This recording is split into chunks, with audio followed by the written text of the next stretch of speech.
Lloyd, thank you so much for having me and have us the opportunity to talk to you. I'm very happy. Thank you.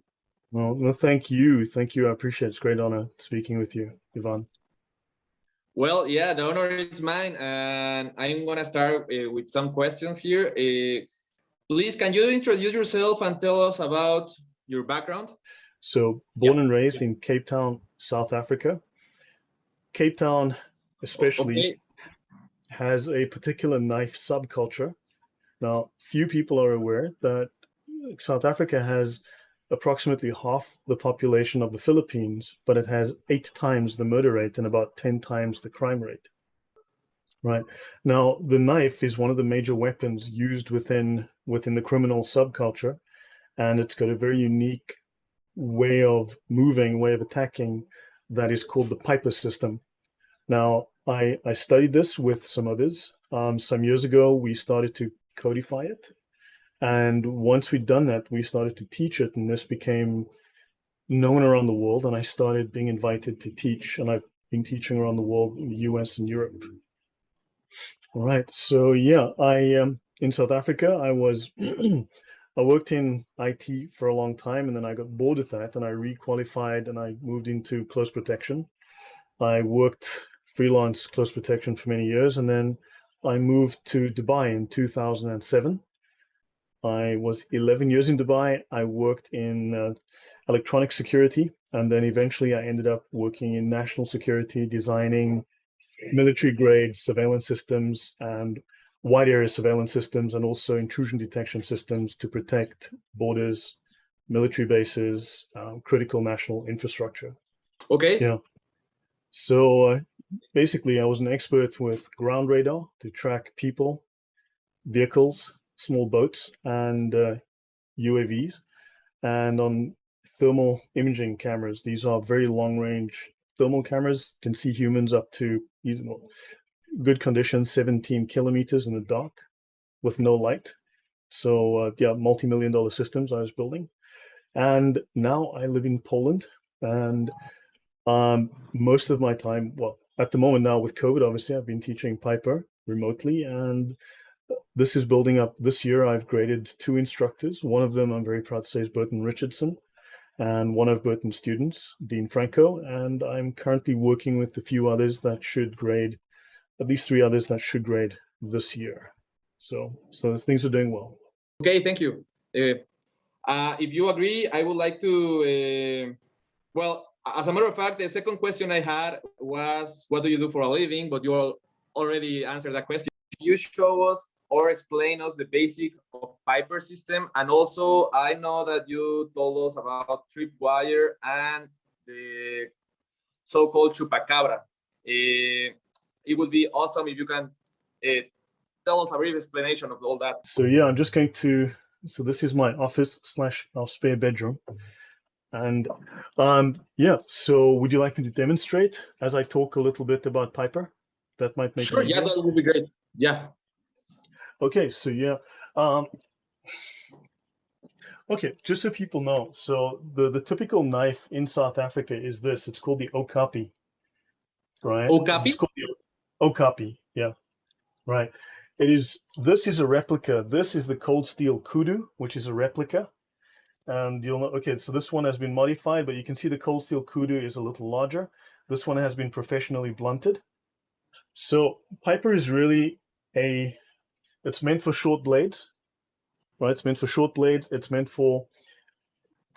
to be used in reverse grip, right? So this is the typical position. Now, in South Africa, the weapon would be used like this, right? This would be the hand position. Although nowadays, this is how we typically use it. I'll pause there.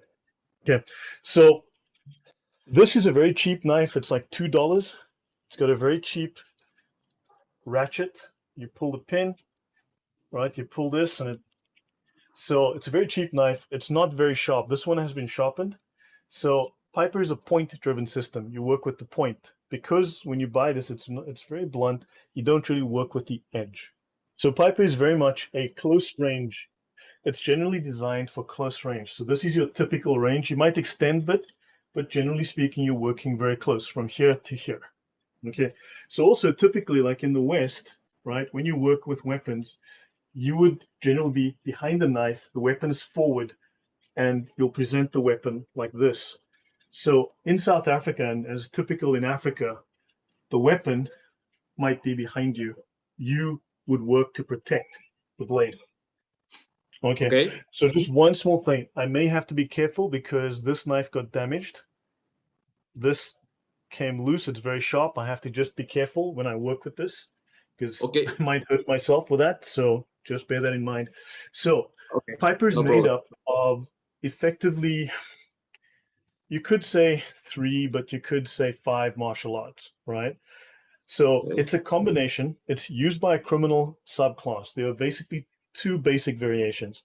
I was taught under my instructor more of the assassination prison system, right? And then you have the street system. Once you come out of the prison, you go to the street, and of course, it's more used for things like robbery and assault, right? So Piper is very much assault and ambush. Now, my focus generally is close range, working towards the way it was used in prison in assassination. Right. Okay. So the systems that make up Piper are basically a fusion of Indonesian Silat, British boxing, and also the Nguni, what people would call the Zulu arts.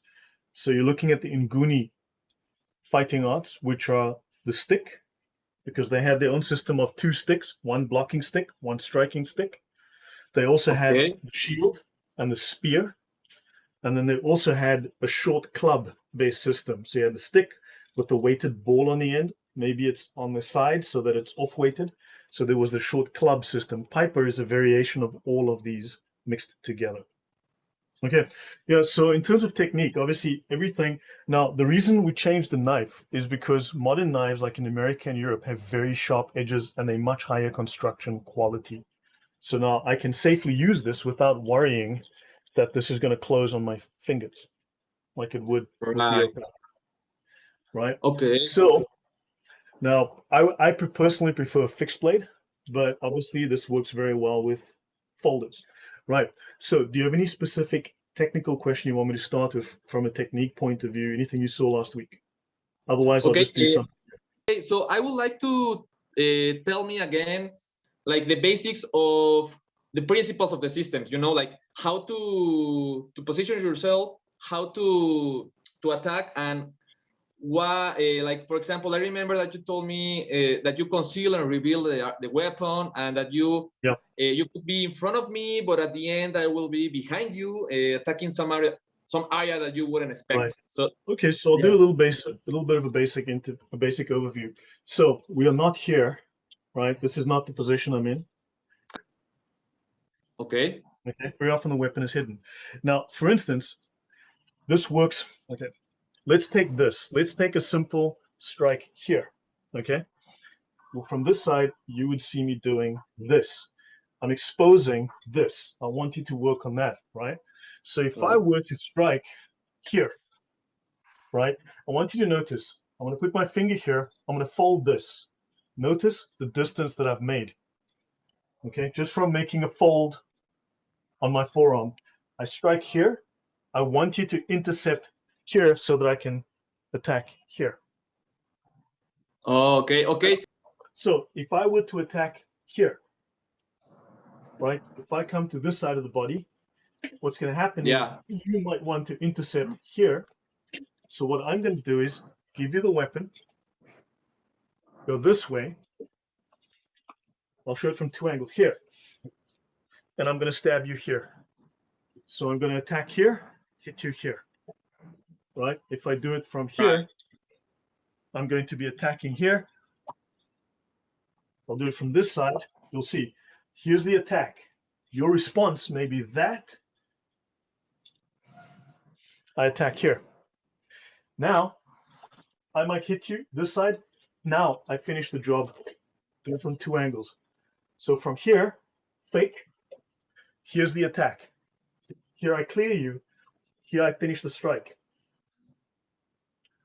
Okay. Very interesting. Yeah. Ideas. Okay. So very much deception based. So these angles change. Things suddenly go from here to here, right? So I'll give give you a few examples. From a Western point of view, if I stab, I can't retract, I can't change the angle, I can't stab like this. Whereas if I decide to go throat or face and attack like this, that's a killing blow. Within Piper, I can decide not to commit to that strike. I can decide not to kill and change. So if I go here and I'm going for the final blow here, I can decide last second.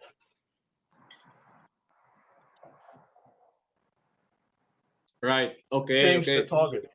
Or I can change the weapon. So I can go from here, elbow, forearm, strike here. If I choose, miss, strike a different target. So I can choose to use the weapon or not use the weapon. I can change mid-flight and move to a different weapon or attack. So the weapon appears and disappears. It's not exposed.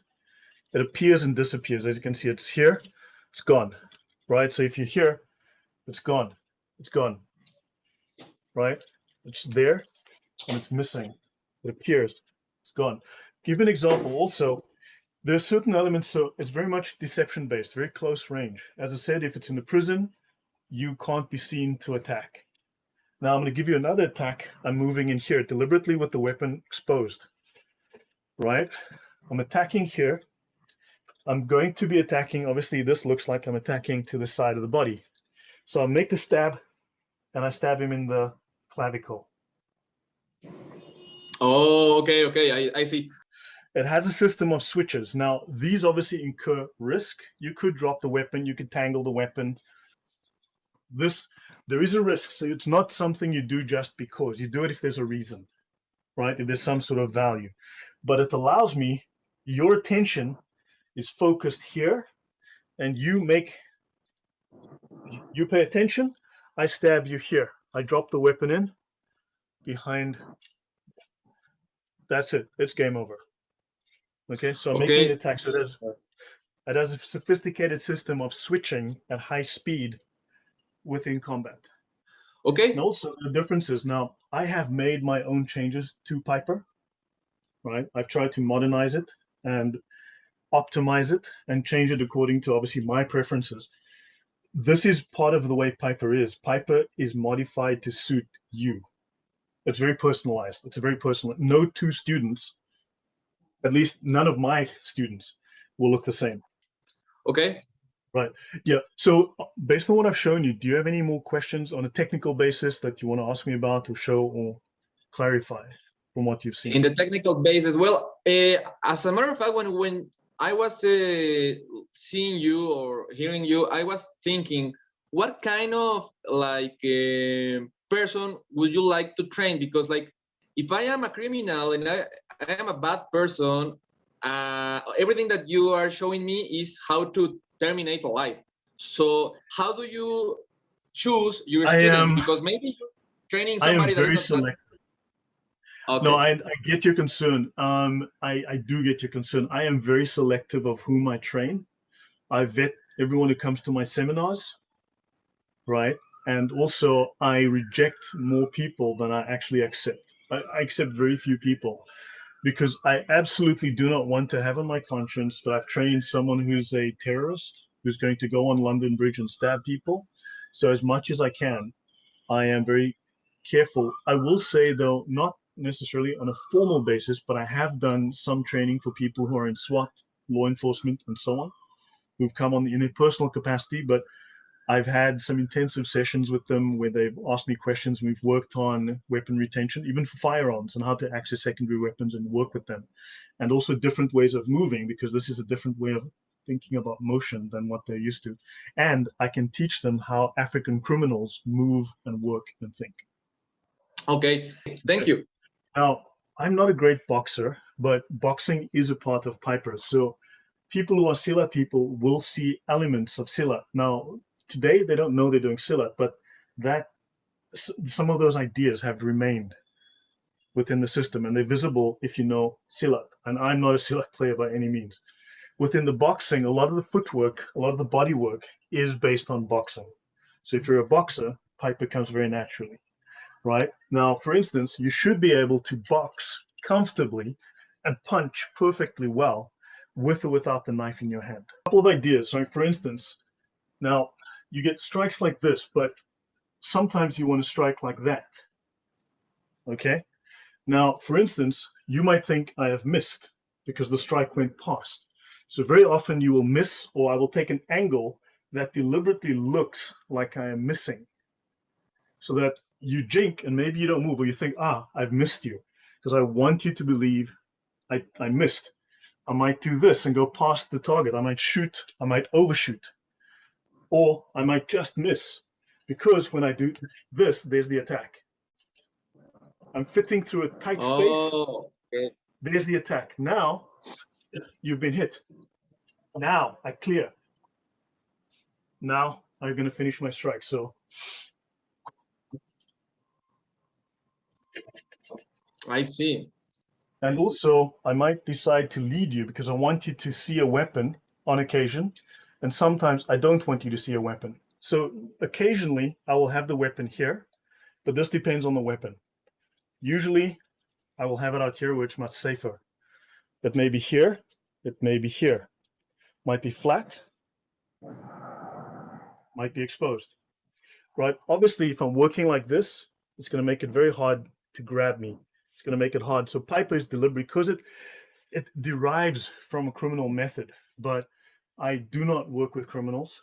I do not teach criminals. I do not allow anyone I work with to represent themselves as a gangster in any shape, way, or form, because I fully insist that this must be learned by good people to prevent themselves from harm by bad people, and also by law enforcement. This is my interest, to understand the criminal mind, the criminal tool set, and protect themselves, right? So, but Piper does, it does have built-in methods of preventing the weapon from being stripped, disarmed, and your typical disarms are catered for, because if you're going to go for a two-arm drag, you're not going to like what you find here. Right. So also, often, you may not want the witnesses to know there's a weapon in the fight, right? So you might be, you see the weapon? Probably not very well. He might not as well. Now I make the punch, and clearly I've missed. Everyone sees I've missed. They don't see that happening. Final point I'll make is just to talk about some of the differences, things that make Piper unique, is that besides the fact that I can de-escalate, for instance, if this was a killing blow here, right? If this is a killing blow here, I can change my mind, hit you with the elbow, hit you here, punch you in the face, did not stab you. I can always change my mind, but I can always decide maybe I don't need to, right? Right. So I can change from lethal to non-lethal mid-strike. And final things, and then I'll let you ask questions. So a couple of small things is that Piper's also, because originally what I learned, what I developed in Piper was the prison system, right? The close range, very close range. Piper works very well at this kind of range. We're talking you're up against, let's say you're jammed here, jammed in. Now I need to get out of this position. Guy's on me, right? You've seen this action, right? So for instance, if I'm jammed in and I can make a little bit of movement, right? I've now moved the weapon from the rear. By just a small adjustment, the weapon's now here. Now I've made the strike. So Piper is designed, you learn to utilize fingers and wrist first, then the forearm, then the elbow, then the shoulder. So before I start making big movements, we learn to do small movements. Once I can see you, now I can make bigger movements once I've learned to make tiny ones. Okay, so everything that you just showed us is Piper's system, right? This is the Piper system as I've developed it. So it is based on, this is Piper, it's recognizably so, but a number of refinements and innovations that I've made to it over the last 20 years. Can you explain or tell us something about that's tripwire, right? That's the name. Tripwire, yeah. So it's a little tough to explain, but you've just seen me utilize Piper at effectively elbow range, right? Piper is a knife system designed to work at elbow range. Now, not to say I can't extend, but it's really designed to be at the range where your elbows are going to be used, at clinch range. Piper's a clinch range knife system. Now, I will say, if you go to old school Piper, you go to street Piper, the range does extend. Now, tripwire is, in one sense, anti-Piper. So Piper is ambush and assault. Tripwire is designed to be counter-assault, counter-ambush. Now, from a Western point of view, Westerners tend to keep more social distance. Black people in Africa chat to their friends like this, which for many is very uncomfortable. So they've developed fighting from here. From a Black perspective, you have to learn to fight from here where there's not much range, because this is normal social distance. These are concepts that will work well on a train, on a plane, in a narrow aisle. It would work very well. Now, of course, Piper, from a gang point of view, there are mass attacks things. Now, there's actually a mass attack system as well, which is something never seen in the West. It's a completely different concept to what you would see in the West, right? But I'm not going to talk about that, but it works very well. I've taught that too. So now it's very common. So in interactions with law enforcement, now, as I said, I've never formally taught law enforcement, but I have been invited to teach informally, unofficially. I've taught many law enforcement people. So, for instance, African migrants come to Europe, criminal, police have to deal with them. Now, they are taught in a Western paradigm, and they stand in front of people. But these criminals don't behave in a way that these policemen are familiar with. They will stand in a different way. Now, for instance, one of the things that I teach is how to operate at 90 degrees to your opponent. If this is your opponent, if he's facing this way, you will stand at 90 degrees to him. Now, of course, many don't find this comfortable because your line of force is here. But from an African point of view, this is perfectly normal. Fighting sideways. Okay, wow. I'm not going to go into a huge amount of detail or explain too much, okay? Let's say your firearm is on your hip. So you don't want it exposed because many of these guys are exposed. So if I turn at 90 degrees and I'm talking to you this way, I don't seem like a threat, right? And my firearm is removed from you. You're going to have to come a long way across to get to my firearm. And this hip doesn't have my firearm, for instance, as one example. Now, right. Tripwire, okay? What if my hands are down and I'm talking to someone, right? I don't have time to get them up. I don't have time to take a position, etc. So Tripwire allows you to stay in your feet when you are standing in a normal position. So I'm not talking about wide. I'm not talking about, right? Your feet are like this, and this is where you are, and you have to work from here. You have to absorb impact, right? Or you have to attack from here, in a totally neutral position. Okay. This is so without explaining too much, look, let's imagine I'm talking to someone and this person is threatening. This is their right side, this is their left side. And now I'm starting to get worried. Okay. Now I decide to stand like this. Your right arm is far from me, I can see it. And your left arm, I'm not touching you, but I have cover. Your right arm is now here. I've decided to shift this way. Your right arm is here. And if you had a buddy, I can see him a little better now. Right? Now I'm covering this arm. If this arm moves, I will feel it. Right? If that arm moves. But now I'm from here, but I decide I'm going to go first because this is too threatening. I decide I need to take you down. Okay?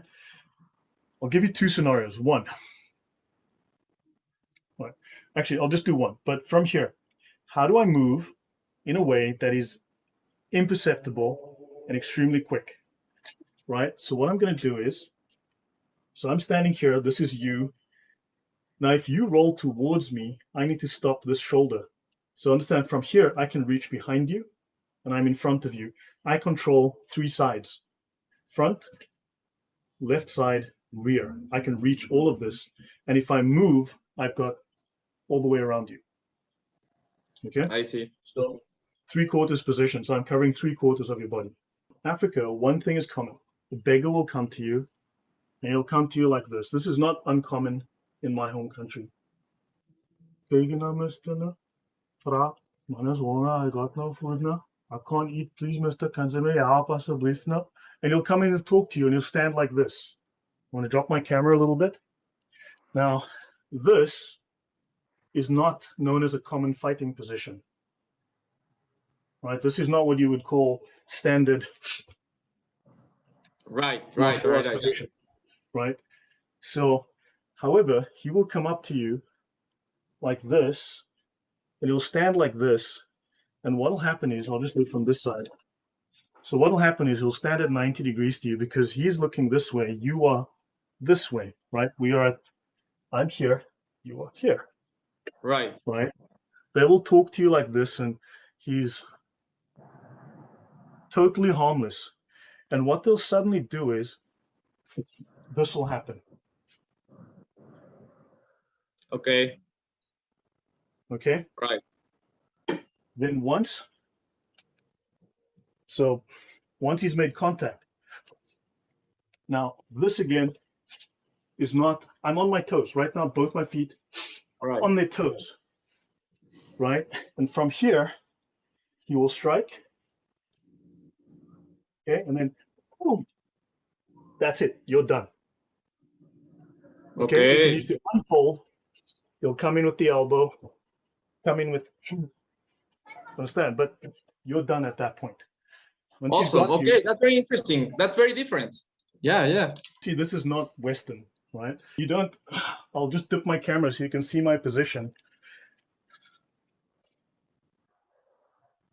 This is not a Western fighting position. Understand? But you'll notice the movement involves my entire mass. Everything is committed. And I'll make a brief point. This is the same with Piper. This is my hand moving. Piper, when I hit you, notice every kilogram is behind this blow. Piper is stick fighting or club fighting with a knife. You are doing club fighting, stick fighting with an edged weapon. So taking these ideas, right? What if I need to move first and beat you? Right? So what I'll do is I can happily notice this elbow joint without telegraphing. You can't see my arm because my arm is behind you. It's not threatening. Right? All I need to do is tap your shoulder. Faster I tap your shoulder, you're going to move. When you do this shoulder goes out of you can't bring, just for that moment. I just need a moment. So moves differently to Western. Now also, once I've touched here, right, and I have balance, I can move this leg without worrying because I have balance on you. Okay? So if I need to attack first, right, do it again. Okay? So from close on, hit the shoulder, move him. So just tilt him that fraction. Just tilt him that fraction. Just, I'm hitting here. Simultaneously hitting here. But when I hit him, I'm slapping, turning his face to me. Right now, I'm holding him here just for a brief fraction, and I've got weight so I can move another foot. Hit him here. Pull him back, take him down here. So this is, again, striking designed to work at extremely close range, often where you are at this range. Now, tripwire also, once you add a knife into it, you are doing weapon work at this range. Okay, so African systems, and I've enhanced and developed this for a long time now, work at angles and with energy power generation very different to the way Westerners think and move. Okay, that's awesome. And there is another system, and it is called chupacabras. Can you tell us a little bit of that? So chupacabra is a knife system. It, as Mark Denny would say, because he created it, it has a thrust slash modality, so it alternates between thrusting and slashing. However, it is not a general purpose knife system. It is designed for a particular purpose. U, Okay. obstacle, exit. U, obstacle, exit. Got to get through obstacle to get to exit. So it is derivative from obviously the FMA because this is Mark's strength. However, I helped by adding some modifications to make it a bit more fluid and to provide a few more options. One of those being once you've made contact, moving at off angle, right, and making your exit. And two, one thing we discovered was that when we were developing and designing, when Mark was working with this, once people made contact, once they crashed in, the structure would collapse. So I helped design how to maintain that structure because obviously you've seen with Piper and Tripwire is extremely close range. Like you literally are working with a weapon here, right? Tripwire and Piper work. So I was helping design how to maintain structure even though you are extremely close onto this opponent because you've crashed in now. Let's say you are smaller and weaker and you've got a larger opponent and you need to crash through, right? You're not going to be sparring. You need to crash through them, right? You want to leave. So to give you a brief overview of Chupacabra, and in testing, it is very effective, right? It gives smaller people an advantage because you're not relying on just the arm. You recruit your whole body, right? Naturally. So here I have grip, and this is my Dracula. Okay, so my weapon is nicely firm and concealed. My face is protected, right? And I need to move. So you explode in, right? You explode off the line. Now I provided some concepts and things for assisting with this. So as you move, right, the strong movements, the natural movements, FMA people are familiar with ones and twos. I have no idea which is a one and which is a two, but I'm assuming this is a one and that's a two. Because forehand and backhand we are familiar with. These are powerful movements. So I simply work forehand, strike, backhand, right? Will come next after. Now I also helped insert these beats. So this is your elbow. So you go back to defense, potential offense, drive through, strike again, move. So you're going to the opponent, right? And once you crash onto him,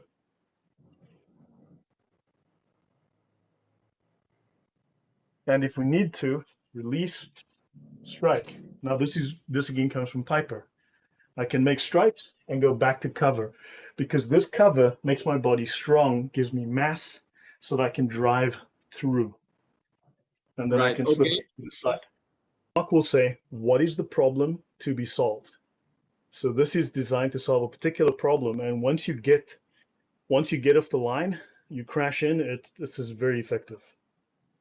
Thank you so much for showing us those three systems that in some way are connected and at the same time are so different from each other. So that's really interesting. There is something else. I'm gonna go for the fourth question, which is, I know that you have had the chance to teach to the founder of various systems. You just mentioned Mark Denny from the Dog Brothers. Also, you told me that you have had some a relationship with the liver fighting community. And also, I would like to know what is next and which other group would you mention? Yeah, I'm also lucky to have Burton Richardson, who's also ranked under Corona Santo as an instructor now. And we're finding a lot of interest from the FMA community in Piper. Obviously, I would love to meet Guru Onosanto again. I met him at his school in California, in Los Angeles. And the introduction was made by Mark Denny. And yeah, I had the opportunity to teach privately to Guru Onosanto. And yeah, once COVID passes, I would love the opportunity where possible to reach out to him again and discuss with him something we'd mentioned in passing, but not confirmed, of possibly teaching a seminar there. This would be a great honor, I think. Something I definitely would love to do. And I'd like to go back to teaching in Europe and in America once COVID lifts. I'd love to start doing seminars, making more instructors. I'd love to travel. I used to really enjoy this. So I'm starting to create instructors, and I want to start creating more instructors and see the system grow, and find people that are good people that are going to start to take this hopefully into the law enforcement community, provide something new, a fresh set of ideas to deal with the problem of violence. Okay, I'm sorry to insist. There is a very big community here in Mexico of the libre fighting guys. Can you just give us a brief history lesson of how did you met those guys? So 11 years ago, in 2010, I was in the US on business, and I was very fortunate to meet Scott Babb. I taught a seminar at his school, and I spent some time working with him, teaching him Piper. And some time later, he developed his own Reaper method. So I think that he's taken some of the Piper concepts and developed his own. Well, he added some of these concepts into his own expression of the martial arts, because he was at that time creating his own expression. He had some very creative ways of working with the stick and the blade. So yeah, I had a chance to work with Scott Babb, and people do tell me they do see little elements and small ideas of things that I may have taught him within the motion. And so yeah, so I've met him many years ago, and yeah, I've been fortunate to meet various people, train with them, and I think that yeah, some may have taken some ideas, incorporated them, found some useful new things that they could use. Okay, that's awesome. Thank you so much. Is there anything else you would like to tell us or to discuss or? No, I'm glad. I hope you found it useful and learned something new. Can I ask you, what did you take away? What did you most learn from this? Okay, answering your question, I think that the most important thing for me is the way that you see combat, because as you just mentioned before, normally when you go to train anything, you always put yourself in front of your enemy. It's really strange, or maybe even though there are some schools that could tell you what to do in case if somebody comes from behind or whatever, it's the first time I know a system that is specialized in that way, what to do when one guy is getting at you in a very funny way that you're not sure if he's going to attack you or whatever. And also the that distance that you just mentioned, that you are almost in the clinch, or really like when you are in a dancing club that everybody is so tight, what to do in that position with your knife. That's something very interesting for me, because as I just say, when you have a weapon, you always think in the large range. You're never expecting somebody to be here and then cut you here and then from behind. And that's something I like a lot. So thank you. You're welcome. No, thank you for that. Appreciate it. I'm hoping to, as COVID goes away, and we don't have COVID 2035, 2045, 2000. I hope to start traveling, teaching seminars around the world again, meet my friends. I've got many friends around the world. They're great people. And also, yeah, I'd like to start taking more students. Now that people are learning about Piper, it's getting out there, and I'm open to taking on more students. If people are keen, they're welcome to reach out. And given time, I will be happy to consider taking people on as students, and I'm looking to develop instructors. So, well, for sure, once COVID let us, the doors are open for you here in Mexico. It will be awesome to have you here to teach a seminar. So as soon as possible, I will contact you to organize something over here.